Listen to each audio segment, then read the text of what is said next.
Olá, aqui no Olha Aqui Duas. Hoje vamos conversar com Helena Isabel, atriz, mãe, avó e uma grande amiga. Uma conversa sobre escolhas, medos e aquilo que a idade não define. É tão bom estar contigo, Helena. Que bom. Olha, responde-me uma coisa.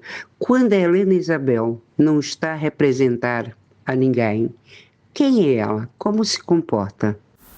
Olá a todos que me estão a ouvir e queria agradecer imenso o convite do Olha Que Duas, na pessoa da minha querida Marluce, de quem eu gosto tanto e que tenho o prazer de ser amiga. E, bom, vou responder então à primeira pergunta. Quem sou eu, fora dos palcos, fora da televisão? Eu costumo dizer sempre isto, sou uma mulher comum, com as preocupações comuns, uma pessoa que liga muito à família, que tem uma vida normal, que vai às compras, que como todas as mulheres, e que procura sempre ser melhor. Aliás, quanto mais velhos somos, mais pensamos nisso, e eu tenho-me focado muito nisso ultimamente. Me preocupa muito mais ser uma boa pessoa do que ser uma pessoa cheia de talento. Acho que é muito mais importante, porque pessoas com talento há muitas, boas pessoas há cada vez menos. Qual foi a tua decisão mais arrojada de vida e o que aprendeste com ela? Acho que a decisão mais arriscada que tomei foi, sem dúvida nenhuma, ser atriz. A minha mãe disse-me na altura, quando eu demonstrei este interesse, que não fosse por aí, porque era uma profissão muito arriscada, muito ingrata, não tinha ordenado certo, não tinha emprego certo. Ironicamente, hoje em dia já não há ordenados certos, nem empregos certos, mas sim, ela tinha uma certa razão, porque nem tudo foram rosas, houve momentos difíceis, houve momentos em que tive menos trabalho, e que até me cansei um pouco desta instabilidade financeira, mas fazendo as contas e fazendo um certo balanço, não estou arrependida. Tive a sorte, o privilégio de ter uma profissão que adoro, coisa que nem toda a gente se pode gabar, e vivi momentos também muito bonitos que compensaram os outros. Como é que essa decisão te afetou pessoalmente na tua carreira? Como já disse atrás, pode ter prejudicado eventualmente aqui e ali. Poderia ter ganho mais dinheiro, podia ter subido mais na minha carreira, digamos assim, mas como já disse, não estou nada arrependida. Alguma vez recusaste algum papel por não se alinhar com os teus valores e convicções? Nunca se tratou de papéis, nunca recusei nenhum papel por ir contra as minhas convicções, mas recusei muitos projetos, recusei muitos trabalhos, porque não era essa linha que eu queria seguir profissionalmente. Se calhar, não sei, eu acho que fiz bem, porque nunca fui contra os meus princípios. Para ter trabalho ou para subir na vida, ou seja lá por que for, sempre fui muito fiel a mim mesma e não estou nada arrependida. Eventualmente posso ter sido prejudicada por isso em algumas ocasiões, mas paciência, é assim, nunca faria nada que fosse contra aquilo que eu penso, só por aparecer ou por ter trabalho. Quando foste mãe, o que mudou a tua relação com o palco? Ser mãe modificou muito a minha vida em todos os aspectos, como aliás é normal para todas as mães.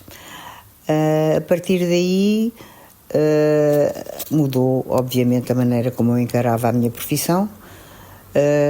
Até lá eu era uma pessoa perfeitamente despreocupada, era uma pessoa que ia aceitando ou não as coisas ao sabor do momento, e a partir de ter sido mãe já tudo tinha que ser mais pensado, mais planificado, porque se há coisa que eu sou, e fui toda a vida, foi muito responsável. E era responsável por um ser pequeno que precisava da minha atenção. Portanto, claro que modificou muito durante algum tempo. Inclusive não pude fazer teatro porque não podia estar à noite fora de casa e por conseguinte a minha vida levou uma grande reviravolta. Se calhar por isso é que eu fui mãe mais tarde, não fui mãe logo muito jovem, porque só quis ser mãe quando senti que estava preparada para dar a tal volta à minha vida. Algum conselho que possas dar de mãe que recusarias negociar por fama? Não sei se será conselho, porque quem sou eu para dar conselhos. Posso dizer o que eu nunca faria e que, como aliás já disse atrás, eu nunca trocaria o bem-estar do meu filho por uma coisa que eu gostasse muito ou que quisesse muito fazer. Se isso o prejudicasse, eu nunca o faria. Qual o teu sonho de juventude que ainda te faz acordar à noite? Existe algum? Felizmente tenho grande parte dos meus sonhos concretizada até aqui. Tive a profissão que quis, que escolhi. Viajei, que é uma coisa que eu adoro fazer e que sempre quis fazer na vida, conhecer outros lugares, outras gentes, e felizmente consegui viajar muito. E tive uma família, e tenho uma família que eu adoro, e não há muito mais que eu queira, que almeje, a não ser ter saúde para ainda andar por cá uns anos e para ver crescer a minha neta. Se existe, o que é que falta para realizar? Se há alguma coisa que eu ainda desejo, é ter paz. E neste momento tenho. Isso é fundamental para mim. Sou uma pessoa muito bem resolvida, em paz comigo própria, que eu penso que é o mais importante. Qual é a lembrança do nosso agir em criança que te faz sorrir e que guardas no teu coração? E se tens algum objeto que guardas que ele te deu quando pequenino? Tenho as melhores lembranças do meu filho Bernardo, que é como eu lhe chamo, em pequenino, porque era uma criança muito alegre, muito divertida, muito bem disposta, bonzinho. Nunca me deu muito trabalho quando era muito novinho, quando era pequenino, mesmo em bebê, nunca perdi noites, não sei o que é perder uma noite. Ele sempre dormiu bem, sempre comeu bem, e sempre foi um menino muito querido. A lembrança que tenho dele e que ainda hoje guardo são os colares que ele me ofereceu e guardei e tenho o maior carinho porque foi o primeiro presente que ele me ofereceu, comprado com a semanada dele, no Dia da Mãe, já há muitos anos. Nós todos lembramos da infância. Lembras-te de algum cheiro, algum som, algum objeto que te transporta imediatamente para a tua infância? Os cheiros sempre foram muito importantes para mim. Eu tenho muitas, mas muitas memórias através de alguns cheiros. Posso dar alguns exemplos. Se cheiro aquela planta dama da noite, remete-me imediatamente ao Meco, onde eu passei muito tempo da minha vida, onde tive casa durante alguns anos, perto de 15 anos, e que muitas casas têm nos jardins damas da noite, e esse cheiro lembra-me sempre o Meco. Há um outro cheiro que é o jasmim, que me remete à Tunísia, onde eu passei a minha lua de mel. Sempre que sinto esse cheiro, lembro-me das ruas da Tunísia e lembro-me que os tunisinos, os homens, usam um raminho de jasmim preso atrás da orelha. Em relação à minha infância, também tenho alguns cheiros. Talvez o Aquele que me vem mais vezes à cabeça é o cheiro de polvo assado na brasa. Remete-me às minhas férias passadas no Algarve, quando era miúda. Parte da minha família é do Algarve. E foram tempos muito felizes. E esse cheiro, particularmente, lembro-me de uma feira que havia todos os anos, todos os verões, em que assavam nas ruas polvo.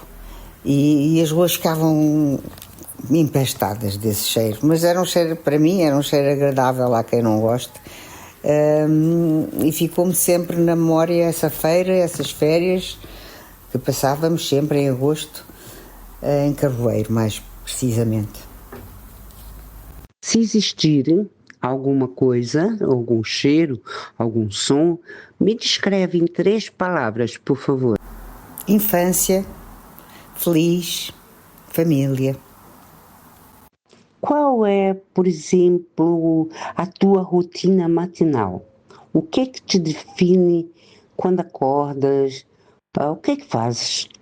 A minha rotina matinal tem 2 vertentes, quando estou a trabalhar e quando não estou. Quando estou a trabalhar, eu levanto-me normalmente por volta das 6h30 da manhã, porque temos que entrar às 9 no estúdio, e gravo toda a manhã até à hora do almoço, interrompemos por 1 hora e continuo pela tarde fora. Quando não estou a trabalhar, há 2 coisas que faço alternadamente, em dias alternados. Ou vou ao ginásio, tratar de mim, porque é muito importante. Eu toda a vida fiz exercício físico, mas agora muito mais, com esta idade, também não podemos perder a mobilidade, é das coisas mais importantes para um bom envelhecimento, e tenho essa preocupação. Faço pilates, faço musculação e normalmente trato disso dia sim, dia não. Nos dias que não vou ao ginásio, aproveito para dar um jeito na casa, aproveito também para fazer algumas compras que preciso. Como eu digo, eu sou uma mulher muito, muito comum, igual a todas as outras. Tenho uma profissão diferente, mas de resto sou igual. O público te conhece de uma maneira muito especial. As pessoas gostam muito de ti. Primeiro, és uma mulher linda. Segundo, és muito discreta na tua vida. Há alguma versão tua que ainda não mostraste ao público? Se houver, o que é que te impede? Antes de mais, obrigada pelos elogios. Eu sou uma pessoa reservada por natureza.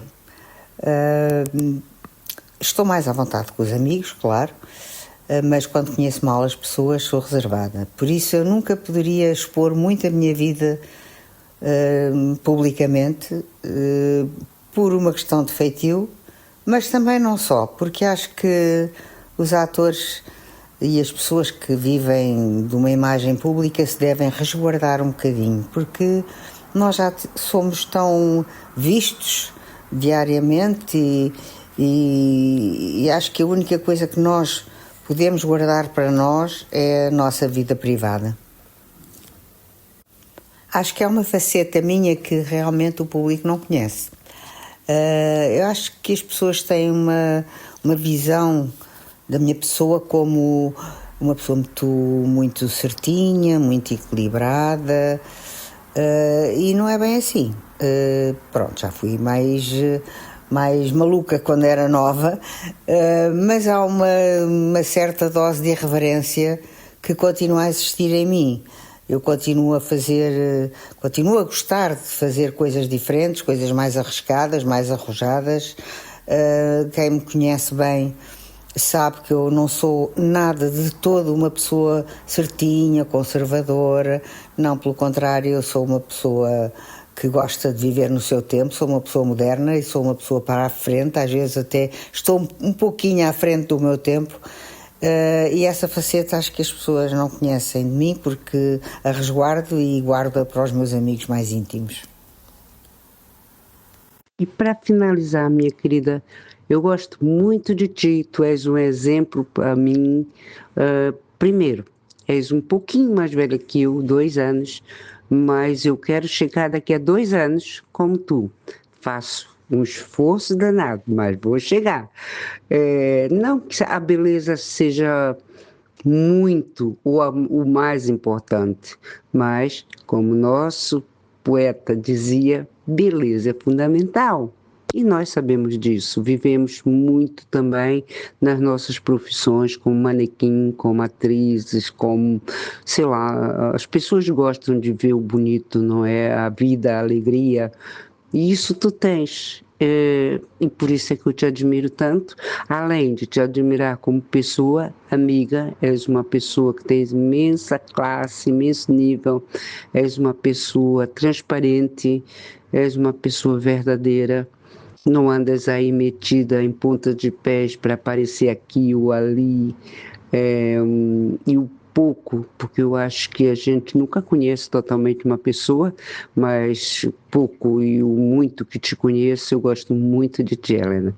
Obrigada, obrigada por tudo.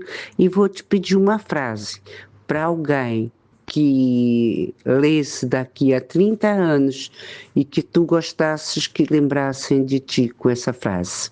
Obrigada. Obrigada, querida Marluz, pelas tuas palavras. Foi um prazer estar aqui a conversar um bocadinho contigo. E sim, em relação àquilo que tu dizias, beleza é fundamental, mas sobretudo para nós, para que nos sintamos bem e para que possamos gostar daquilo que vemos ao espelho. Porque, como dizia aquela velha frase, se eu não gostar de mim, quem gostará, não é? Mas beleza não é tudo. Acho que também é muito importante a solidariedade, a amizade, é mesmo até mais importante.